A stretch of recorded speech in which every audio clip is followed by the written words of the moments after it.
पहले तो मैं कहूँगा टाइम डेफिनेटली, क्योंकि ये एग्ज़ाम टाइम बहुत ज़्यादा मांगता है, तो टाइम से रिलेटेड जो भी चीज़ें आप और कर सकते थे वो सेक्रीफाइस करनी पड़ती हैं।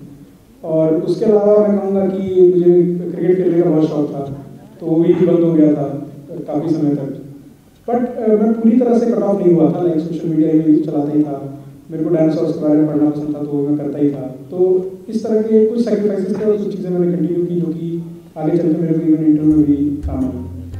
ये है यूपीएससी टॉपर आदित्य श्रीवास्तव, जिन्होंने न सिर्फ परीक्षा में टॉप किया बल्कि उन्होंने हमें अपनी सफलता के कुछ अनमोल टिप्स भी दिए। तो चलिए जानते हैं कि उन्होंने ऐसा क्या किया कि वो यूपीएससी में इतनी बड़ी सफलता हासिल कर पाए। आदित्य ने यूपीएससी की तैयारी में अपने अनुभवों को साझा करते हुए बताया, ये यात्रा आसान नहीं थी। धैर्य और लगन के साथ उन्होंने बार बार प्रयास किया और अंत में सफलता प्राप्त की। मैम, मेरी जर्नी तो काफ़ी पहले शुरू हुई थी CMS के माध्यम से ही। तो मैंने अपनी बेसिक स्कूलिंग की है CMS एलिगेंस सेक्टरों से 15 साल, आई थिंक 1999 से 2014। उसके बाद मैंने BTech एमटेक गोल्ड डिग्री किया है IIT कानपुर से इलेक्ट्रिकल इंजीनियरिंग में। उसके बाद मैंने गोल्डमैन सैक्स में नौकरी की है, जैसा कि बता रहे थे पापा को। और उसके बाद मैंने यूपीएससी में 3 अटेम्प्ट दिए हैं, जिसमें तीसरे अटेम्प्ट में मेरा ऑल इंडिया रैंक बना है।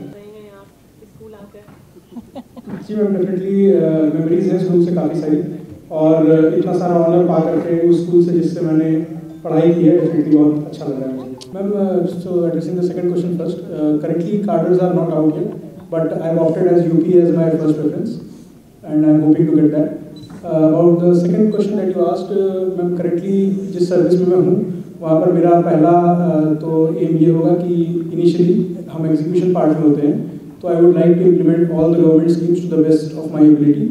उसके बाद जब आगे चल के कभी पब्लिक पॉलिसी फॉर्मुलेशन का मौका मिलेगा तो डेफिनेटली मैं हेल्थ, एजुकेशन और स्पेशली चिल्ड्रन के लिए काम करना पसंद करूँगा। उनकी सफलता की कहानी में त्याग की भी बड़ी भूमिका है। आदित्य कहते हैं, मैंने अपने सपनों को साकार करने के लिए कई पसंदीदा चीजों का त्याग किया। सोना, खाना और क्रिकेट खेलना जैसी गतिविधियों को सीमित किया ताकि मैं पढ़ाई में और समय दे सकूं। अपनी एक गलती से मैंने ये मेन चीज़ सीखी थी कि प्रीलिम्स में आपको हार्ड वर्क और स्मार्ट वर्क दोनों का मिश्रण चाहिए होता है। तो हार्ड वर्क में तो डेफिनेटली हर कोई हर प्रकार की किताबें पढ़ रहा होता है, बट स्मार्ट वर्क में एक चीज़ जो कई लोग इग्नोर कर देते हैं वो होते हैं प्रीवियस ईयर क्वेश्चंस के एनालिसिस। तो नॉट जस्ट पास्ट 10 ईयर्स जैसा हर कोई कहता है, बल्कि मेरा स्पेशल फोकस था कि मैं पिछले 3 साल के पेपर्स को ढंग से एनालाइज करूँ कि किस प्रकार गलत स्टेटमेंट या किस प्रकार सही स्टेटमेंट फ्रेम किए जा रहे हैं, ताकि मैं ऑन द स्पॉट एलिमिनेशंस अपनी जो स्ट्रेटजी है उसको और इम्प्रूव कर सकूँ। आदित्य का यह भी मानना है कि सिर्फ कड़ी मेहनत ही नहीं बल्कि स्मार्ट वर्क भी जरूरी है। उन्होंने पिछले 3 साल की यूपीएससी पेपरों का गहन अध्ययन किया और उनसे सीखा। ऑप्शन मेरा इलेक्ट्रिकल इंजीनियरिंग था और रेफरेंसेस तो बहुत सारे होते हैं क्योंकि 14 सब्जेक्ट्स थे तो 14 किताबें भी थी हमारी, तो वो मैं अलग से डाल पाऊंगा कि यहाँ पर बता पाना थोड़ा मुश्किल होगा।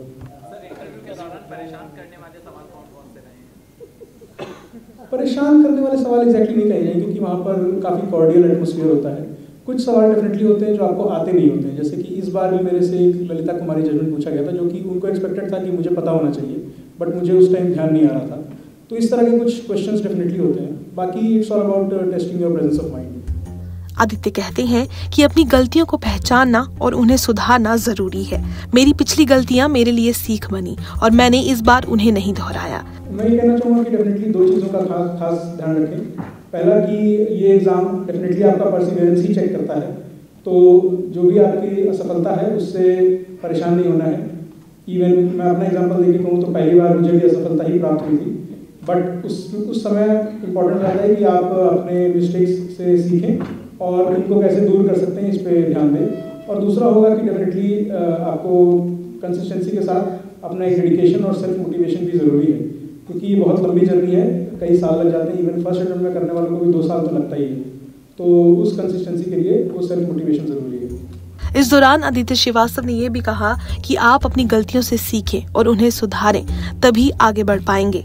क्योंकि आदित्य श्रीवास्तव ने खुद पिछले पेपरों में जो गलती की थी उन गलतियों को इस बार नहीं किया। यही वजह है कि उन्हें सफलता मिल सकी। आई वुड से डेफिनेटली मेरे पेरेंट्स, मेरी फैमिली का सपोर्ट ज़रूरी था इन पूरे 3-4 साल की जो मेरी जर्नी रही उस दौरान।